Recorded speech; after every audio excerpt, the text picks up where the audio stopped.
Thank you so much for inviting me. I'm going to present the laboratory leadership in the medical and academic research lab.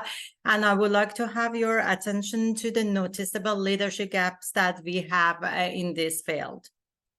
Okay. Why the leadership matter? Because we saw that the purposeful leadership may sound nebulous, but when we witness and see that the changes that they can make in their lab, that it's going to have a better result and the better lab culture, then we see that why we just emphasizing on the leadership and why we need to have it. And then the leaders going to make the consistency. It means that the people are going to get more engaged and they're going to have a more satisfaction in their lab. And then the lab is going to have a better employee productivity. And that is another thing that for the complex lab, with the leaders could make the more clarity about the situation and conditions that happen. Is not going to be like just blaming the person that who made probably some fault, but they're going to go back and just find the root cause of it and just address the root cause and then go further to prevent from the happening next time. And then the leaders could make the boundaries, like hard boundaries and soft boundaries. And these are very, very important when you're running a lab. And another thing that is very, very important is I would like to emphasize here that when in 1988, Congress passed the CLIA, then they just wanted to have a uniform regulation for laboratory testing and including the mechanisms and assuring that test performance are going to be just unified between the medical labs. Then therefore they have some regulations and they have some just quality controls and quality management that they wanted all the labs go through. And these rules and regulations didn't change since 1990. But when you pay attention to these rules and regulations, you're never ever going to see that there is a requirement for leadership in these rules and regulations. But all of these labs want to have the better diagnostic testing, which is going to help our care provider to screen the patients better and going to have a better diagnosis for them. And that is the goal of this clinical laboratory improvement amendment, which is going to be three agencies that are responsible for the CLIA is FDA, CDC, and CMS.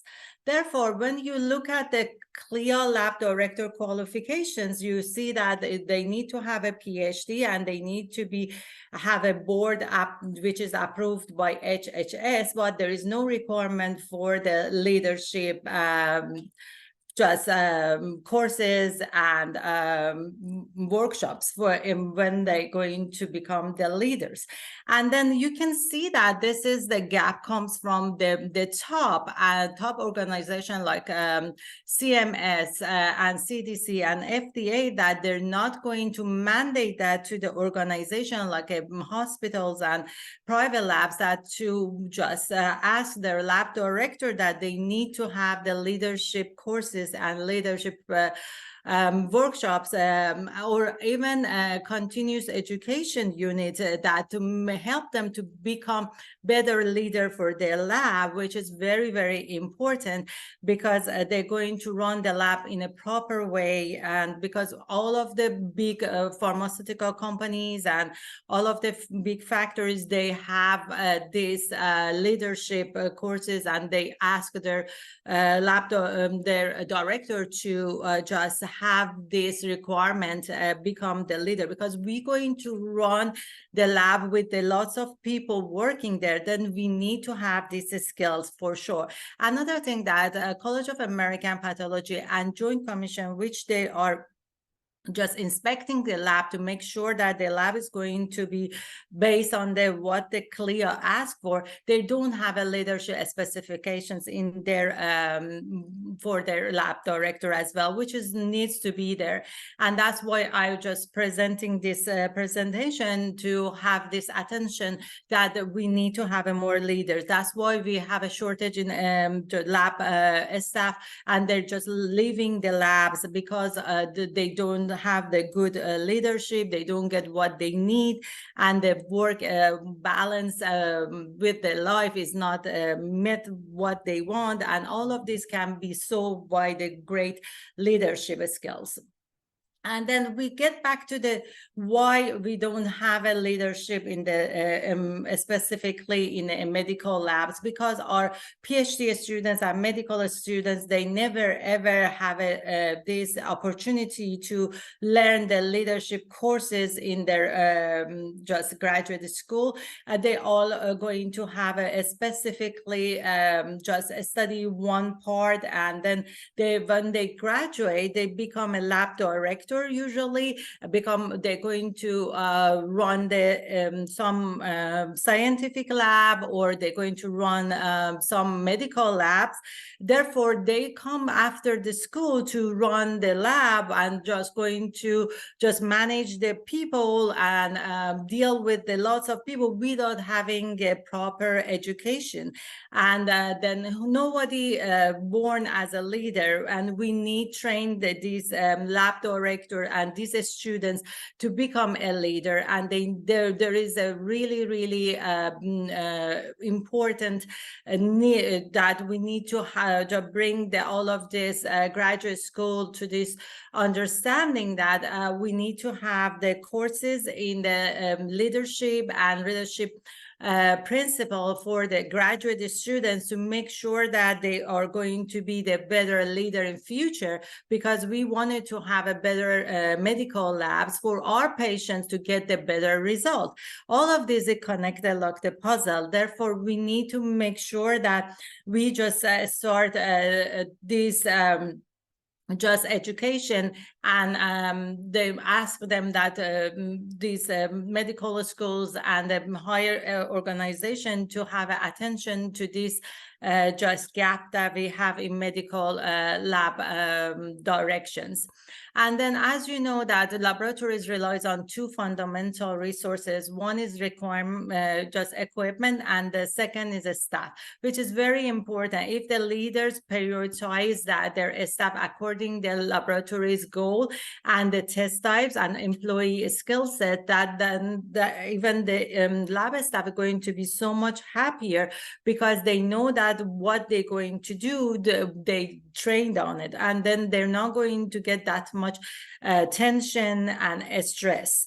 And this is very important, that we need to respect our lab people, and we need to give them what they needed. We have to ask them, what do you want, and what is very important for you for job development, because all of the people want to have a job development. And this is very important that we can address that. And that is the only way that we can address it, to become a more leader.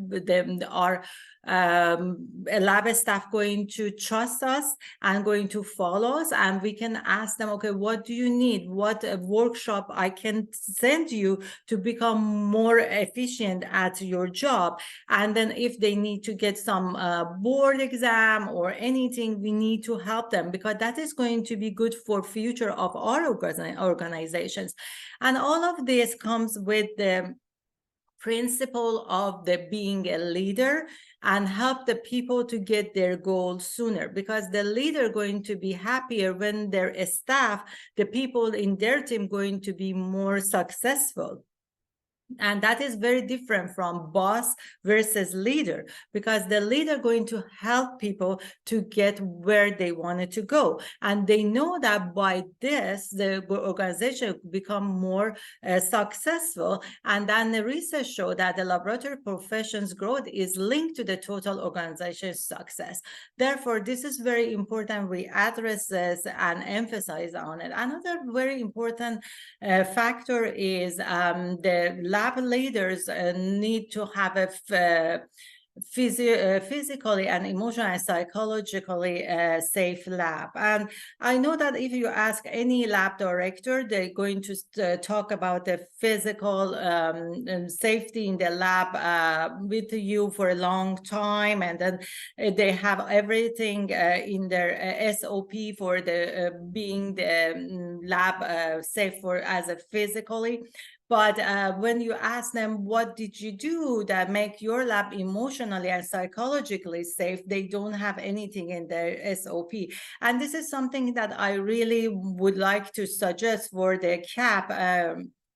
And then Joint Commission, that they just ask for this lab director that what do they have, because when the people feel safe and emotionally and they feel that they are connected with the other people, and then they are safe, then they're going to show the best work. And this is very important, and all this literatures prove that when we have the lab that is physically, psychologically, and emotionally safe, people showing their best work. And that these are the very important, and I didn't see that anybody addressed these important factors that we need to have it, but we need to have it mandated by the higher organization. Therefore, we're going to have more leaders as a lab director. Another important thing that, as you know, that mental health problems are very common in our medical and scientific lab fields, especially after COVID. You saw all of these signs that people were so depressed in the medical field, and they have a high anxiety disorders. And that's very common in the medical lab because their job is very high demand, and then it's very they have a very a lot of anxiety, and sometimes they work 15 hours to finish their shift, so and they don't have that much short breaks, and all of this makes them very nervous, and they make them more just prone to get the psychological distress. And these are very important that we need to address. And as a leader, we can have the surveys that send it to our staff and ask them anonymously that what they feel that is wrong in this lab, what they want to fix. And then when we got all of these surveys back, we can just ask some psychologists to help us to just understand that what is go wrong in our lab and how we can fix it. And then we can have some department, like a psychological department, that anonymously can help the employee in the lab, because we really need to help them, and we need to do that anonymously. And another thing that I would like to just discuss here with you, that when you ask your employee that, okay, what is wrong, and then you address that, and they see that you did the change and you address what they ask you to do, and that is going to make more trust for your lab staff, that they're going to follow you, and they're going to have a more trust to the organization, and they see the more future for themselves in this organization. And then you're not going to have that much changeover. And as you know that just changeover in the medical lab is going to cost a lot of money for the organization. It's going to cost 1.5 times of the employee if you employ the new staff for your lab. Therefore, we need to keep them, because we train them and we know that they know how to do the lab procedures, and we don't want it to just they leave us and go to the other company, and then that is going to be another stress that we're going to just put on other staff that left there, because their job going to be harder, and they have to cover the other people that left our company. And this is very important. And we need to have a transparencies with our staff, and that is comes from the leadership principles, that they know how to talk to their staff. They're going to learn in the workshop how to address the conflict in their lab. And then this very important, because then people going to feel that, okay, I respect it and I'm important and they care about me. And these are very, very important things that the people just mentioned in their surveys, that is what they need to have. Even this is more important for them than the higher salary and raise. And communication between lab staff and director is very, very important. And this is something else that we need to train our lab directors, that how to do it in a proper way, because we have a lot of different personality in the lab and we need to consider all of them together. And then as I just emphasize that make the mental wellness as a company priority is very, very important. And this is something that the lab director needs to go to the higher organization CEO and ask them that, okay, we need to have this program and we need to have these surveys and we need to help our employee and lab staff to make sure that they are going to be mentally and emotionally safe in our lab, and they're going to get help if they need it anonymously. And these are very important, that all of the hospitals and labs, private and